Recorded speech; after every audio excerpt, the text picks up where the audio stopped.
Welcome to Voyage Daily Tech, the most important news personalized for you every day, supported by Voyage.com.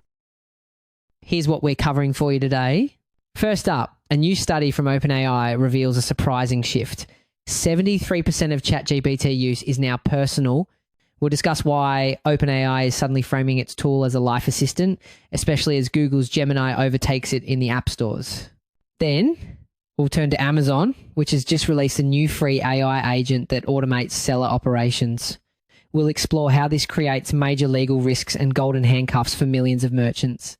Next, a look at China's rare earth export chokehold, which is starting to hit European firms.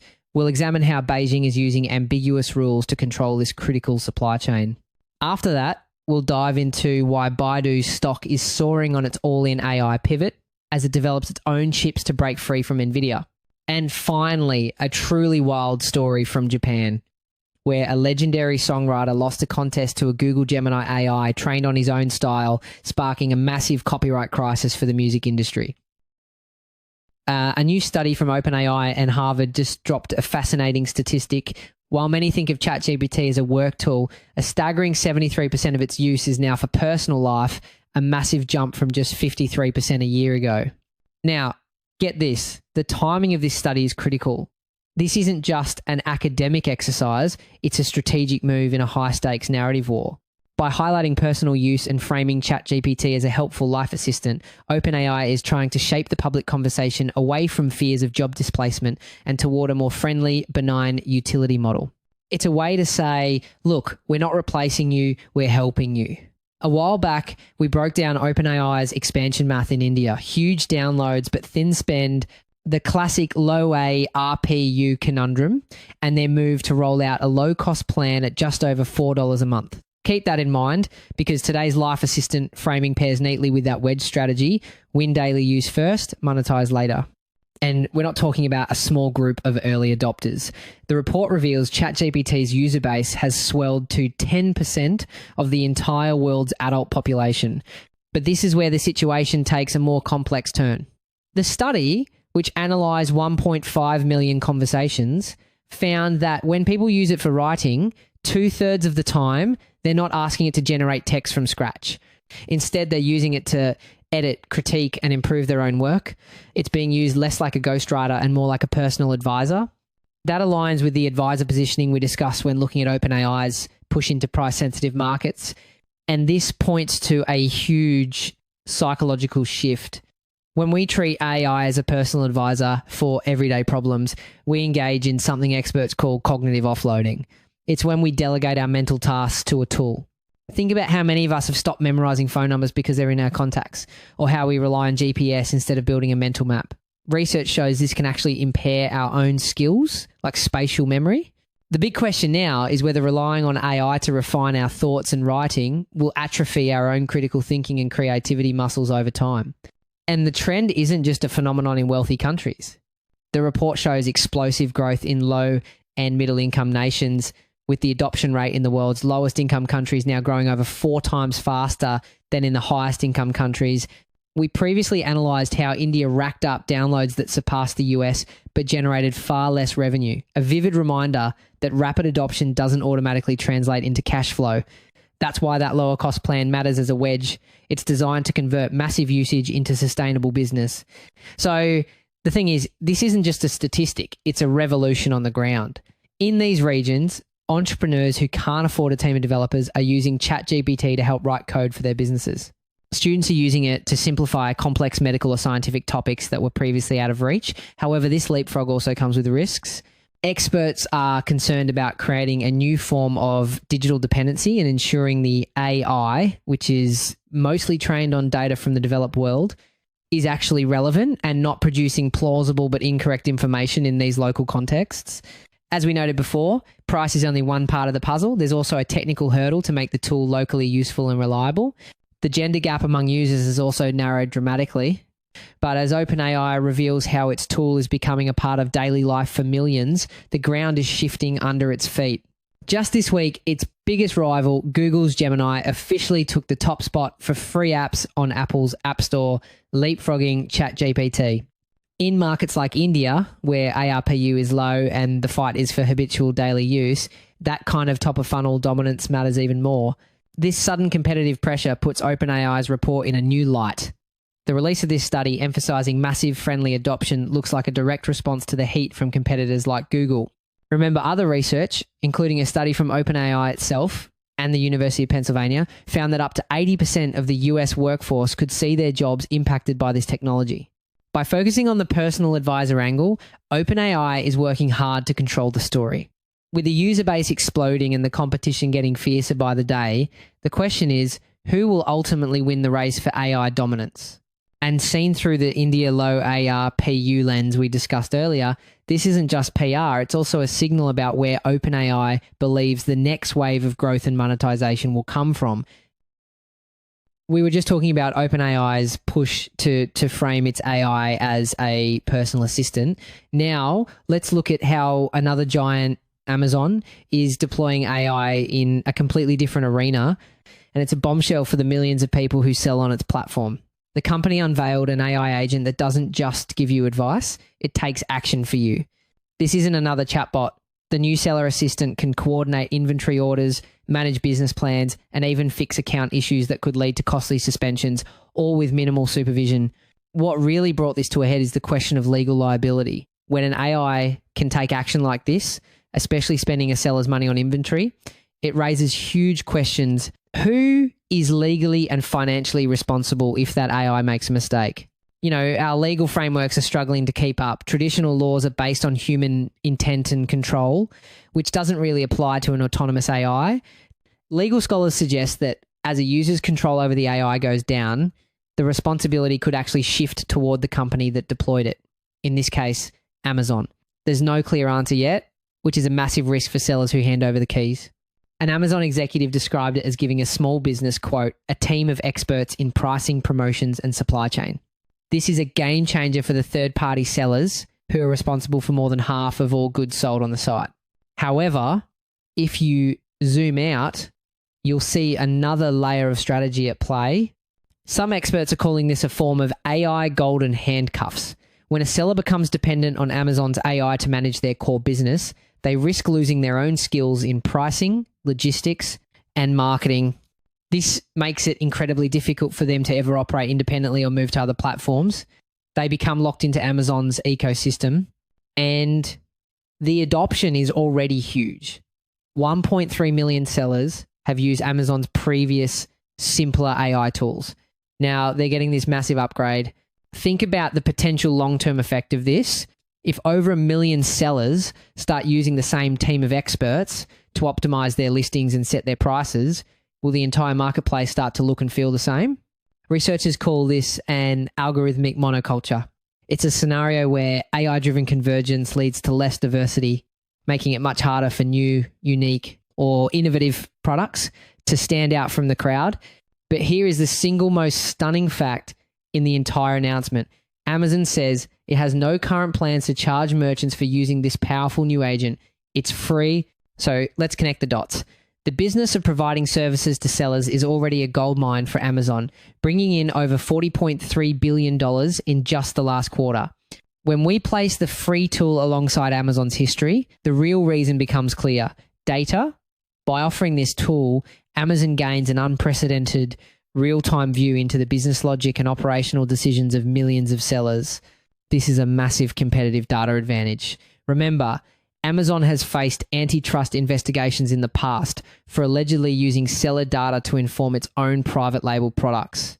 This new AI agent could give them that kind of insight on a scale we've never seen before. So it all leads to the question, in a business segment worth billions, why give away your most advanced AI tool for nothing? Is Amazon just trying to lock sellers even deeper into its world, or is this the opening move in a completely new strategy for the future of e-commerce? Speaking of creating dependencies, China is now tightening its grip on a resource that's critical for the entire tech industry. A European company has reportedly lost millions of euros. The reason? They can't get a critical export license out of Beijing. It's all about rare earths, the minerals inside everything from cars to semiconductors. And right now, China holds the cards, controlling over 69% of global mine production and nearly half of the world's reserves. But that's not the whole picture. The real chokehold isn't in mining, it's on processing. Separating these elements is an incredibly complex, expensive, and dirty business. In fact, research shows that separating a single ton of rare earths can demand up to 13 times the energy of the initial extraction. This is where China's decades-long investment gives them an almost insurmountable lead. Beijing is leveraging that control.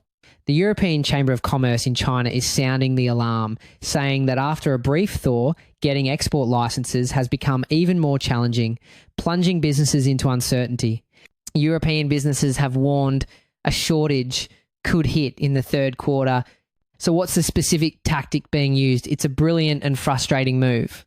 China is increasingly demanding that exporters provide an end-user certificate to prove the materials won't have any military application.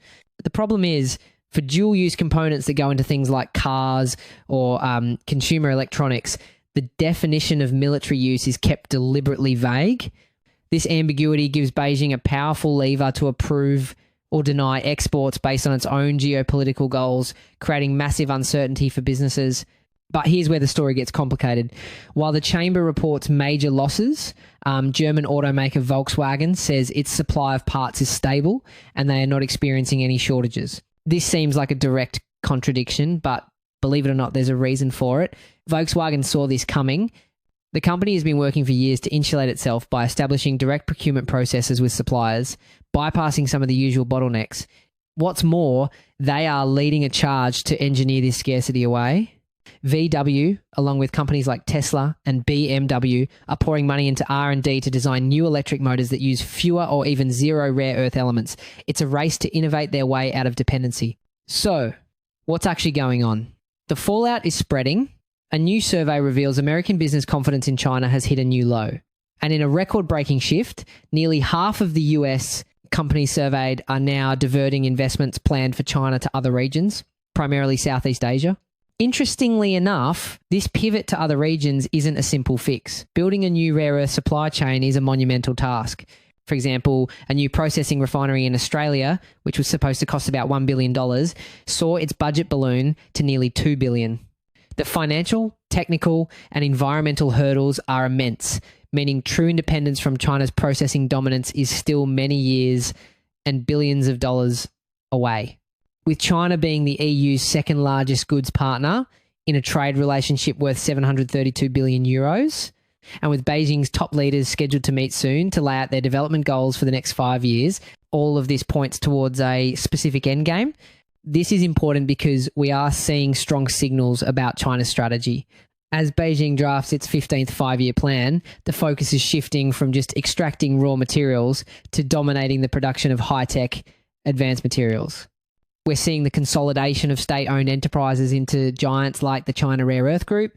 This suggests that within Beijing's internal debates, the nationalist hardliners who view resource control as a key geopolitical weapon are winning out over economic pragmatists who want to stabilize foreign investment. The endgame appears to be vertical integration and total control of the most valuable parts of the supply chain. We were just talking about European firms trying to engineer their way out of a dependency on China. Well, inside China, a similar story is unfolding, but in reverse, where a tech giant's stock just exploded nearly 16% in a single day, hitting a 2-year high. And the reason why is an absolute bombshell. Just last month, the Chinese search engine Baidu reported that its core advertising business was struggling. But now, analysts are saying the company's making an all-in AI pivot and the market is eating it up. Actually, this isn't just a new product launch. This is a fundamental strategic shift for survival and dominance. With ad revenue shrinking, Baidu is betting the entire company on becoming an AI-first powerhouse. While competitors like Tencent and Alibaba are also investing heavily in AI, they have more diversified businesses to fall back on. Baidu is going all in.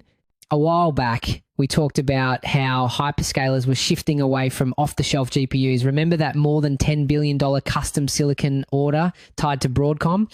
The takeaway then was clear. When you run the same AI workloads at massive scale, custom chips can outcompete general-purpose GPUs on cost and power. What we're seeing from Baidu now is that trend going mainstream in China. The stock has soared nearly 59% this year. But this isn't just about a popular chatbot. If that was just the appetizer, the main course is just being served. Baidu is now designing its own AI chips internally. Why? To reduce its reliance on chips from NVIDIA, which have been hit by shifting export controls from Washington, as we've discussed before, custom ASICs can be up to 40% more cost effective and use 30% less power. That's the kind of leverage Baidu needs. Here's where it gets interesting. Baidu is developing its own line of processors called the Kunlun chips. Their latest model, the Kunlun 2, is built on an advanced 7nm process. In some tests, it delivers 2 to 3 times the performance of its predecessor, which is a huge leap. However, it still lags behind NVIDIA's top-tier H100 chip. The bigger challenge is manufacturing. While China's domestic foundries have achieved 7nm capabilities, they still struggle with scaling up production and with critical components like high bandwidth memory, which are essential for top-performing AI hardware. And it's not just the chips we previously analysed, how the networking fabric from NVIDIA's InfiniBand to ultra-fast Ethernet is a second front in this war. Stitching thousands of processors together efficiently is another hurdle Baidu will have to clear as it scales. So this is a massive, high-risk gamble on self-sufficiency. It's a high-stakes move to become self-reliant in the global tech war. To fund this massive gamble, Baidu is raising billions. After a $2 billion bond issuance in March, it just disclosed another offering for over 4 billion yuan. This isn't just an experiment. It's a full-scale strategic overhaul. Now, get this. Despite this huge spending, Baidu is managing its finances quite carefully. The company's debt-to-equity ratio is actually decreasing, suggesting they are managing this high-risk pivot with a disciplined financial strategy. And the company is already throwing punches. At a recent conference, Baidu claimed its latest AI model's performance surpassed that of a key rival, the Chinese AI startup DeepSeek. This is part of a fierce domestic AI arms race. Speaking of which, Baidu's model called Ernie is what's known as a knowledge-enhanced model. It's designed to be particularly good at integrating and retrieving information, which could give it an edge in dialogue and complex queries. It's also secured a major deal with China Merchants Group, a state-owned enterprise, to push its AI into transportation and finance. This partnership is significant because it's more than just a big contract. It signals a new model for how AI will be deployed across China's most critical industries. It's about merging the innovation of a private tech giant with the immense scale and power of the state. In fact, Baidu's AI products are already being used by nearly 2/3 of China's central state-owned enterprises, showing just how deeply this integration is already running. So, what is the ultimate goal? According to one research firm, Baidu's massive bet on its own chip venture has the potential to more than offset its entire struggling advertising business. The real turning point here isn't just about chatbots, it's about creating a new digital employee economy. Baidu is already deploying AI agents that can work as marketing managers, loan assistants, and even automotive sales specialists. These aren't just simple bots. They are sophisticated AIs that can handle complex tasks 24/7. In one case, they increased a customer's insurance application success rate by 60%. This is the future revenue stream they are betting on. It's a bet the company move. And right now, it looks like it might be paying off. That reminds me, the competition in the AI space isn't just between companies anymore. It's now happening between man and machine. Get this. One of the most successful songwriters in history just went head-to-head with an AI trained on his own life's work, and he lost. We're talking about Yasushi Akimoto, the legendary producer for Japanese pop supergroup AKB48. His songs have sold over 100 million copies. For the band's anniversary, he entered a televised songwriting contest against an AI Akimoto trained on his own writing style using Google's Gemini software. They each composed a new song, and fans voted for their favorite, Blind. So, how did they even build an AI Akimoto? The team curated a massive dataset of Akimoto's entire songwriting portfolio, all his lyrics, his melodies, his chord progressions, and fed it into Google's Gemini. Through a process called supervised fine-tuning, they essentially taught the AI to recognize and replicate his unique style. But here's the crucial detail. This wasn't just a machine spitting out a song. Human creators were involved every step of the way, refining the AI's suggestions to make sure the final product was professional quality. The results were announced live. The AI song Omoid Scroll won by more than 3,000 votes. Akimoto's immediate on-air reaction, "What? You're kidding me?" He later admitted he was disappointed, saying, "That's a shame, I wrote it with all my might." Akamoto's own theory touches on a critical point. The fear is that the AI didn't create something genuinely new or artistically daring. Instead, it may have just analysed all of his past hits and engineered a statistically perfect average song that felt incredibly familiar and pleasing to fans. It raises a huge question for the future of pop music. Will AI be used to innovate or just to create perfectly engineered, predictable hits? But the story doesn't end there. When the AI program was asked to comment on its victory, it gave a philosophical response. Akimoto's retort, "Live in the studio? Shut up. The AI's song is now AKB48's official new single. The song the human Akimoto wrote, it has been deleted from YouTube."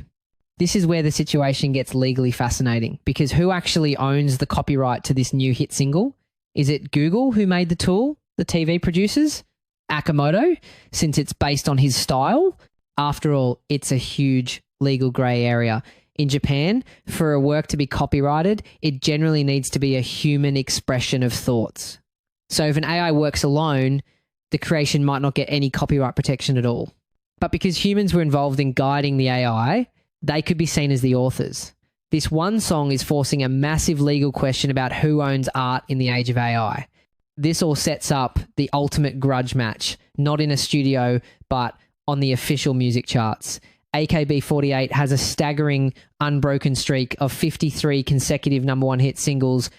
The entire Japanese music industry is now watching to see if a machine-generated track can continue that legacy. What's at stake here is the very soul of the idol industry. You see, Japanese idol culture is built on a perceived, authentic, personal connection between the fans and the performers. Fans feel invested in the idol's journey, their struggles, and their growth. The introduction of an AI creator completely disrupts that dynamic.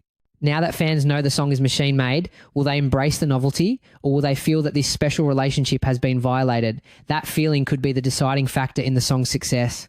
This all leads to the ultimate question. Will a song created by an AI become the band's 54th #1 hit? Or will it be the one that finally breaks the most dominant streak in modern pop music?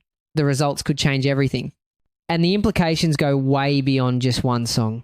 Akimoto consented to this AI duel, but this case opens the door to a massive ethical debate.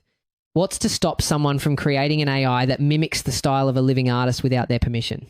Or even worse, what about digital grave robbing using AI to release new music from deceased legends like Prince or David Bowie?